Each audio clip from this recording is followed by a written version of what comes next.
morning. Today we're going to talk about what homesteading really looks like for us. We've been doing it for 6 months, and a lot of things have gone the way we planned, and a lot of things have not gone the way we planned. And we're going to go through the good, the bad, the ugly with you. We will talk about all aspects of homesteading. To us, it is a way of life. So it's everything from gardening to animals to health to homeschooling and just general family life. So if you're interested in seeing what 6 months of homesteading really looks like when on a tight budget, this is the video for you. So let's start off with what we actually purchased. We purchased 2.5 acres of land, and it had a manufactured home on it, small manufactured home. And the land is relatively flat. It's mostly grass, except for we have a fenced pasture, and we have a shed. We've got a 2-car garage, and we've got some mature trees, and that's about all we bought. Oh, there was a few old fruit trees here that we were excited about, but they look kind of sad. So that is what we bought. And the first thing that we had to do when we moved in was we had to fix up the house so that it would be livable. It was not yet livable, well, very livable in our opinion. And we needed a place for the animals that we already had, because we had goats and we had sheep, and we needed somewhere for them to go. So even though there was a pasture, it was only fenced with barbed wire, and we needed a better fencing to secure them. So those were our first projects right from the get-go, is get some fencing up, and we got some flooring in, because there was no carpet. The carpet was nasty. There was some old carpet, and there was some rooms that didn't have carpet. So we put some flooring in, or vinyl flooring and carpet, to make it livable. And then we moved in and we found out that the septic was not working. It was all backing up into the pipes and into the house.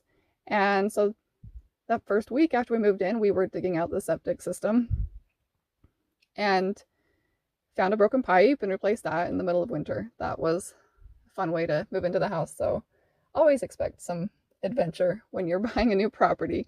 But past the moving, the homesteading, let's go piece by piece. Let's start with the garden. We decided we were going to bring in a lot of wood chips and do back to Eden style garden. And so we bought in, I think, 8 dump truck loads of wood chips for our garden. We love the wood chips. They keep it moist underneath, and they decompose and feed the soil, and they help the life just stay good down there. Well, we at first were thinking we will just plant perennials. So we were thinking we're going to get our orchard in, we're going to get our raspberry patch going, we're going to get our strawberries in, our blackberries, our blueberries, everything that's going to come back. Things like rhubarb and elderberries, and these are the things that we were going to focus on. And then, of course, we decided to put in the annual garden as well. And it was sort of a success and sort of a failure. Most of the seeds we planted did not get very far. So all of our beans and our cucumbers and a lot of other stuff were eaten by the roly-polies. Roly-polies just took them out before they even really started. They grow 2 leaves, and then they chew them down. They grow 2 leaves, and then they chew them down. So every single seed was completely gone. Oh, all of our watermelon were gone from that too. So we replanted and we replanted, and a lot of other things. None of my brassicas came up. It may have been a watering issue. I don't know if it was because of the wood chips that I had that it made it harder for them to come through.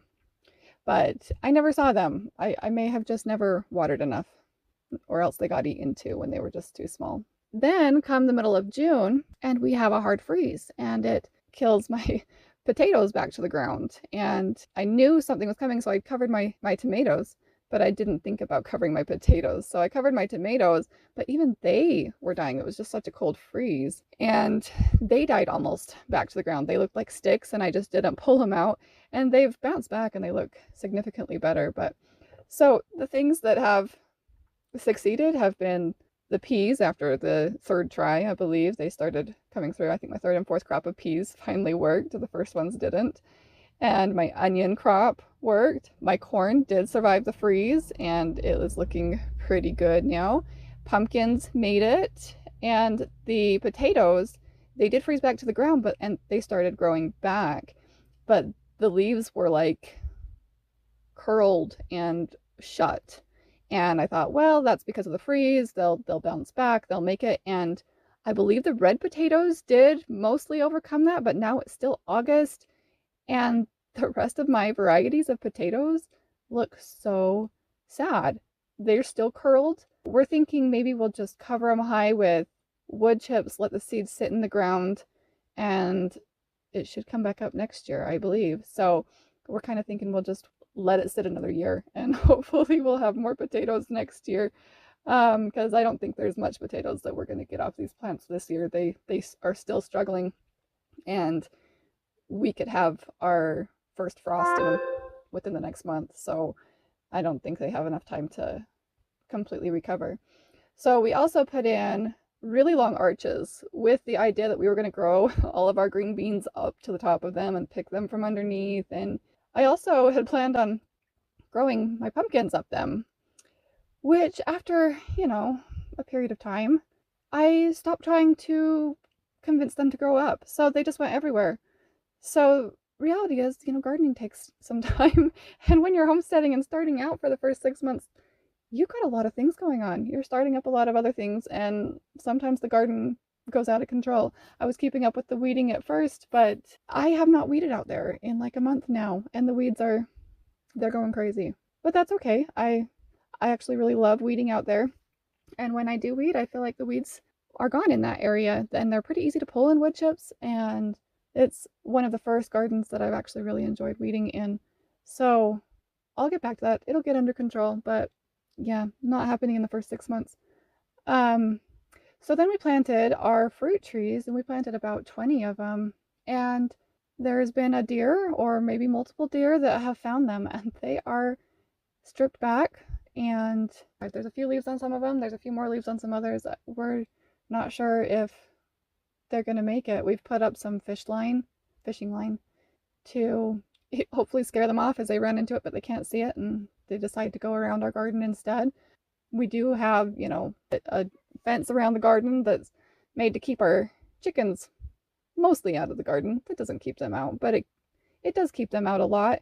And when they do get in nowadays, now that the garden has grown, they're mostly looking for bugs. They don't seem to be going for my plants. However, I don't have ripe produce, or at least not very much. I'm like getting zucchinis, peas, and onions. Like, I don't have a lot going on. The tomatoes aren't ripe. They'd probably eat those. If I had strawberries, they'd be eating those. If I had raspberries, they'd be eating those. But those are all looking so sad. They look pathetic. But we are hopeful that they will continue to come in. Some of our plants have died. Blueberries have died. We might have a blueberry that is still alive, actually. We started some from cuttings, and those mostly died. We have grapes, and they've been eaten by deer, and they've just generally struggled. So I think part of the reason why things are struggling is because it was a no-till, so we did not till the ground before we put the wood chips on. And so the ground was kind of compact and hadn't been working down by the bugs for as long. And as the season has progressed, I think that has improved, and that's why we're seeing the peas later on in the season doing better than the ones in the first of the season. And so it's a process. We've tried to keep deer out of the garden by putting dogs close to the garden. We came from half an acre instead of 2.5 acres, and so the dogs would see the whole property and they would bark. But in this spot, we either have to pick if we're putting our dogs by the garden to keep deer out of the garden, or if we want to put them by the animals to protect the animals from predators and scare away predators. At this point, we're trying to save our fruit trees, and so they are staked out near the garden to hopefully convince the deer they don't want to be in our garden. One day we'll have a fence, hopefully, and a better system to keep the deer out, but when you don't have a lot of money, you use your dog if you've got one.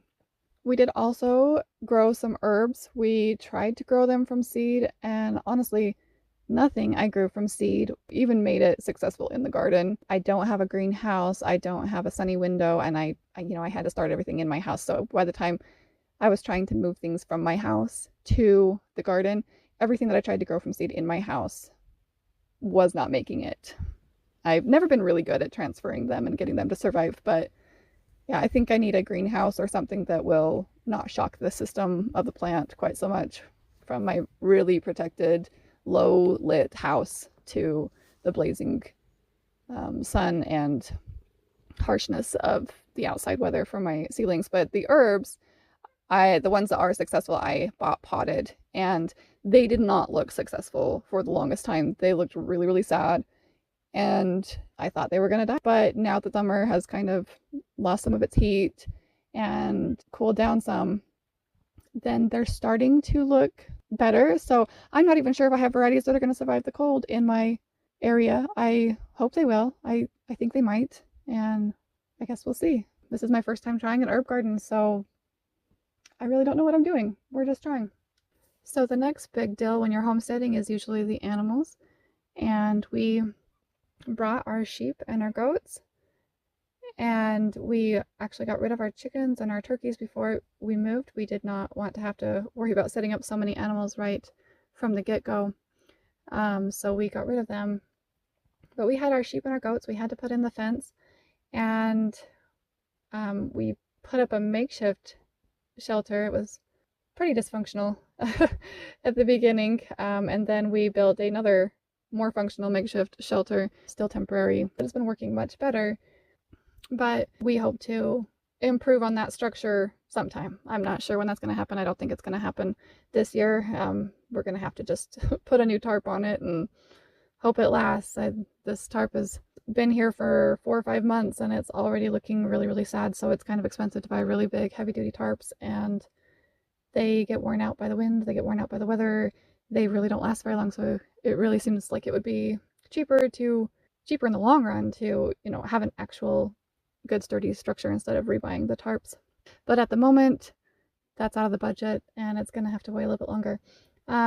Another thing we did is I bought a show quality milk goat, which I already had milk goats, but they were just they were not show quality. They weren't heavy milkers or anything. This one's supposed to comes from lines that will milk 2 gallons a day, and so I was really excited about that. So we had barely moved in, maybe 2 months after moving, and we bought this goat, and she was pregnant, and I thought, well, I'm gonna milk her, and that was really ambitious. I still have not milked that goat. So she had her babies. One of them was born with a broken leg and ended up not making it. I think mostly because we still didn't have the setup to separate her from the rest of the flock. So I think that because it had a broken leg, it was too weak and ended up getting underneath the other animals and killed. And so that was sad. So we jumped the gun. We pushed things because we were excited, and I think it just made it harder on us. So sometimes taking things a little bit slower is actually smarter, because she's still raising that baby, but I don't even know if the baby is still drinking. I'm not sure there's even a chance for me to still get on and milk her. I am milking one of the others, but my Nubian goats that I had already, they had horns, and this show quality one that I bought, she did not have horns, and so I couldn't put her in with my other Nubian goats because they would bully her so bad, and I spent good money on her, and I wanted her. I didn't want her to be the one that got picked on. So finally we went and we banded the horns of my other Nubian goats, and they are dropping their horns. They don't bully because now their heads hurt from having their horns banded, so they're not going around ramming her anymore, and I can finally put her with them. But my ram broke my third cage, so I have 3 separate places I can separate, and my ram broke my third cage, so I can't separate the baby from the mom, and I'm not going to put the baby in with the boys. So I don't have a way to separate the baby yet, so I need to figure that out if I'm going to try milking her, which I think I might have passed my chance now to even milk her. So if you're thinking about starting a homestead, you hear it all the time, I think. Start slow, don't take it all on at once. That's what we did, right? We took it on before we were ready, and especially the animals. I think that's the temptation, to get the animals before you're ready for them. We also got chickens before we were ready for them. My husband had a coworker who said, I'm thinking about getting rid of my chickens, and he's like, oh, free chickens? We'll take free chickens, but we didn't have a coop. We didn't have anything in it. it took us another several months, maybe 4 months, before we even got a coop up for them. It's just so much going on with the garden and other things that we didn't have that coop. So I mean, they've been good. They've stayed in our yard, they roosted in the trees, and they're eating down the bugs, and they lay eggs somewhere. You know, it's hard to find them. You occasionally find a nest in a tall patch of grass, or under some bushes, or in the hay, or somewhere. We aren't getting much eggs from them. When you find the nest, they move the nest, and we've tried leaving some of the eggs there, and they still seem to move on to a different spot most of the time. So we normally have really friendly roosters. People talk about mean roosters, and that's not something we've experienced much of, but we do have a mean rooster, and he's attacked our kids a few times, which has put a damper on the lifestyle, because I want my kids to be playing outside, and some of them don't want to play outside unless I'm out there supervising them. So as soon as we have another rooster to replace him, I think we will, but he does protect the flock from predators for now, and that's a good thing because they haven't had a coop to protect them. We did finally build a coop though, just this last month. I believe it was August that we built the coop. It was fun. We were so glad we got it in, but we put in the nesting boxes and none of the chickens want to use them. I assume there's plenty of other places that they enjoy laying their eggs in. Well, there's some that even lay it in the coop.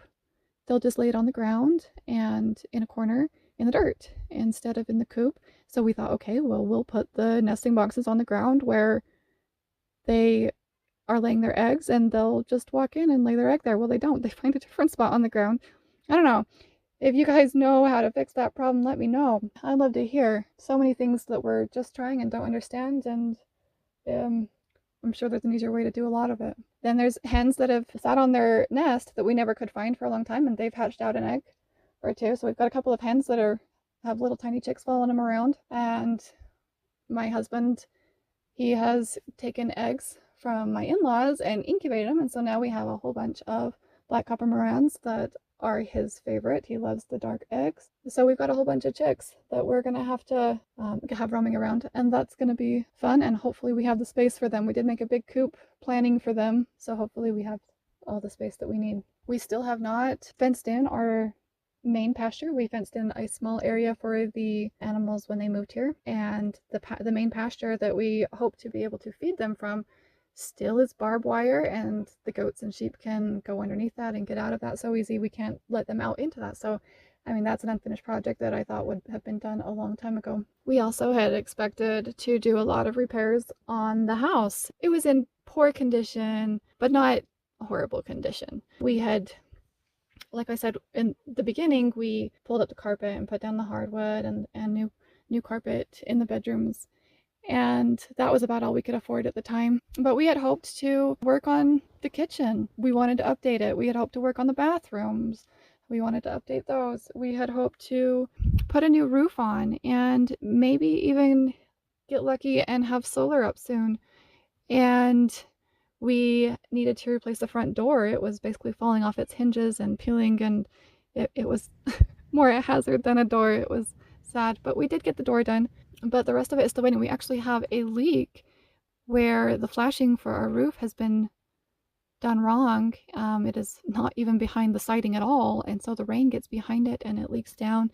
Luckily, it is on the outside of our house and going into our garage, so it's slightly less of a concern, but yet we have our freezers out in our garage, and all of the food in our freezers went bad because the water was dripping down and getting into the electrical that goes through that wall. So this is something that we thought we'd have fixed already. I mean, something that's very much at the top of the list, and yet it's still sitting here waiting to get done. That one we will not wait until winter before we get that one fixed, but we're lucky we live in a pretty dry area where we don't see a lot of rain during the summer months. So we thought that would be done. Our garage, we thought we'd be able to have cars in it, but because we have a small home and we don't really have a lot of other storage space, the garage has kind of become a bit of everything.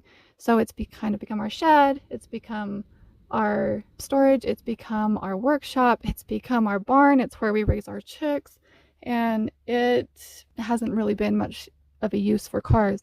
We do want to make it useful for cars before winter, as that will just make everything a little bit easier during the winter months. But for now, it's kind of been a big mess and a bit of everything, but we're grateful that we have it because we don't have a barn and we have only a small shed, and it's nice to have a roof over something while we're still trying to get everything settled. So another big aspect of homesteading for us is the way we eat. So we try to avoid the grocery store. We do that not only for a money type reason, but we also do it for health reasons because there is so many things that are ending up in the food that are not food or not healthy for us. And so before we moved here, we'd already cut out things like processed food and, bioengineered ingredients and things like that. But here we actually pushed a little bit harder. Since we don't have much of a food source from our garden yet, we've been buying from the grocery store. So we've been trying to buy organic or non-GMO, and this has taken up, a good chunk of the money because those things are more expensive. So we did have a little bit of cash freed up when we bought the house because we no longer had to pay a mortgage, but that's only so much money, and organic food can be expensive when you're buying for 8 people. So, that did cut into our finances, but it's been something that we believe in, and we feel like if we are buying single ingredients, hopefully it's healthier. So instead of buying something that's packaged with, 100 ingredients in it, shouldn't have that many. But if we do buy something that's packaged, like if we buy a loaf of bread, I want to know what all the ingredients on it. I want them to be ingredients that are in my home. So that's how we've changed our diet, is just really trying to avoid toxins. We also, since we moved here, decided we were going to get rid of our microwave. We finally kicked that one out of the house. That's been an adjustment, but a good one. And it's not as hard to live without a microwave as, I first thought it would be. I think the one thing that I used it for on a regular basis that I miss most is melting butter for recipes. It's kind of annoying to have to dirty a pan on the stove to melt the butter every time. But other than that, I don't think I miss it a whole lot. And I know my food is a lot healthier because I am not using the microwave and getting the radiation and changing the molecular structure of my food by cooking it in there. We also have tried to push towards more healthy cooking utensils. This is a very gradual process. It's one at a time, but slowly moving away from plastics or things like that we might have used for mixing bowls or nonstick pans that we were cooking in, and switching them to stainless steel, switching them to cast iron, things like that are less toxic. We also stopped using dishwasher detergent and started making a homemade variety. I've stopped buying makeup since we moved here, except for on, rare occasions. We've gone to the farmer's market and we will buy the handmade goat soap and shampoo bars and things like that, so that we're not putting those toxins on our body, on our skin, in our hair. So we're trying to reduce the toxin load, and we have been taking some natural detoxing supplements. So then the next aspect of homesteading for us is probably homeschooling. So what does homeschooling look like while we're trying to start up a homestead? We did take a break during the summer, which we don't always do, just so that we could focus on other things and get things done, and to encourage the kids to play outside and not sit inside on computers and reading books and whatever. We wanted them to play outside. We've got a nice big yard, and that's half the reason we got it, was so that they could play outside. So we did take the summer off for the most part. So now let's talk about the financial side of this. Is what we planned with our finances, what really happened with our finances. And so I think when we moved here, we thought we have $900 roughly that we used to pay for a mortgage. Now we have no mortgage. So this is going to be this much money that goes into structures and putting in a garden, doing repairs, fencing, upgrades. We thought all this money would go towards that type of thing. And the reality is that when money got freed up, then having a higher quality food source actually became bumped up the list of what to do with our money. So we ended up buying organic and non-GMO and things like that. So we actually spent our money, a decent amount of our money, on food, and that was not expected. We thought, oh, we're already eating, and so we didn't budget more for food. We did end up spending a good chunk of our money on the garden. I think it was a lot more than we intended in the beginning to. But we just kept spending more and more and more on the garden. And I think the reason why we agreed to do that was because the garden is such a big investment, and the sooner we can get it in and established and growing, especially those perennials, the sooner we can have the huge refund of that produce coming in on a regular basis, and just the security of it and the ability to have the organic. And so the garden ended up taking more of a chunk of the money than I think we were anticipating, because I hadn't planned to scale it up to this size this year. But I don't regret it. I don't regret either one of those. I don't regret the food, and I don't regret putting the money into the garden. But I had thought it was going to go into fencing and structures and stuff like that. So we did get one structure done, and that was the chicken coop. And we did get the minimum fencing done that was required. In fact, we still probably need to do a little bit more to really qualify for the minimum.